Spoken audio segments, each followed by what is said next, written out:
앨런 그린스펀의 1990년대 연방준비제도 금리 정책은 미국 경제에 중요한 영향을 미쳤습니다.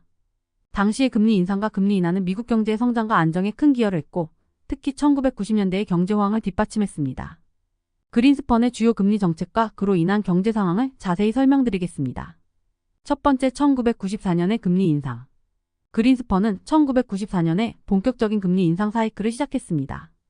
당시 미국 경제는 지속적인 성장세를 보였지만 인플레이션 압력이 나타나기 시작했고 연준은 이를 억제할 필요가 있었습니다. 1994년 초 연준은 연방기금 금리를 3%에서 6%로 약 1년 동안 크게 인상했습니다. 이 금리 인상은 인플레이션 압력을 줄이고 경제를 과열로부터 보호하는 것을 목표로 했습니다. 당시 연준의 금리 인상은 다소 급격했지만 이는 시장에 연준이 인플레이션을 강력하게 억제할 의지가 있음을 보여주었습니다. 금리 인상으로 인해 주식시장과 채권시장은 일시적인 하락세를 보였습니다. 이로 인해 단기적으로 경제활동이 둔화되었고 특히 주택시장과 금융시장에서 금리 인상의 여파가 크게 나타났습니다. 두 번째, 1995년과 1996년의 금리 인하.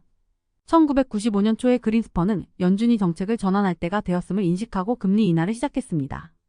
1995년과 1996년 초에는 총 3차례에 걸쳐 금리가 0.25%씩 인하되었습니다. 1995년에는 노동시장이 냉각되었고 경제성장이 둔화되기 시작했습니다. 연준은 이에 반응하여 금리를 인하하기 시작했으며 이는 경제가 침체에 빠지지 않도록 하는 연착륙을 목표로 했습니다. 1995년 5월 일자리 감소. 1995년 5월에 일자리 수가 일시적으로 감소하면서 연준은 금리 인하 결정을 내렸습니다. 이는 6월의 첫 번째 금리 인하로 이어졌고 이후 두 차례 더 금리가 인하되었습니다. 연준의 금리 인하는 경제의 연착륙에 기여했습니다. 1995년과 1996년에 걸쳐 금리 인하 후 미국 경제는 둔화되지 않고 다시 성장세를 보였습니다. 특히 1996년 중반에 일자리 창출이 월 평균 25만 개로 증가했고 이는 경제 회복과 함께 인플레이션이 안정적으로 유지되었음을 보여줍니다. 또한 1995년 금리 인하 시작은 경기 침체를 막고 주식시장에 긍정적인 영향을 미쳤으며 S&P 500 지수가 125% 상승하는 등 시장에서의 호황을 이끌었습니다. 세 번째, 1990년대 후반의 경제 호황. 그린스펀의 금리 정책 덕분에 1990년대 후반 미국 경제는 골디락스 경제라고 불릴 만큼 강력한 성장세와 안정적인 물가 수준을 유지할 수 있었습니다. 1990년대 후반은 기술 혁신, 특히 인터넷과 정보기술 IT 부문의 성장이 두드러졌던 시기였습니다. 이로 인해 주식시장이 크게 상승했으며 미국 경제는 생산성 향상과 함께 지속적인 성장을 이어갔습니다.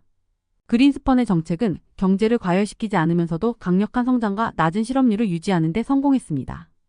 1990년대 후반에는 실업률이 4%대까지 낮아졌으며 인플레이션도 크게 우려할 수준은 아니었습니다.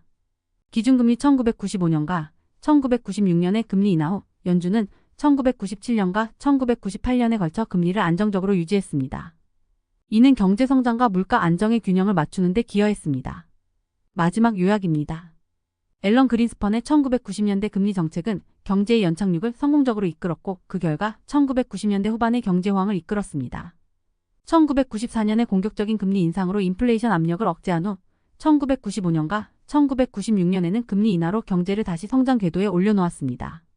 그린스펀의 정책은 경제 성장을 촉진하면서도 인플레이션을 억제하는 데 성공했고 그 결과 1990년대 후반의 미국 경제는 강력한 성장세와 낮은 인플레이션, 낮은 실업률을 유지할 수 있었습니다.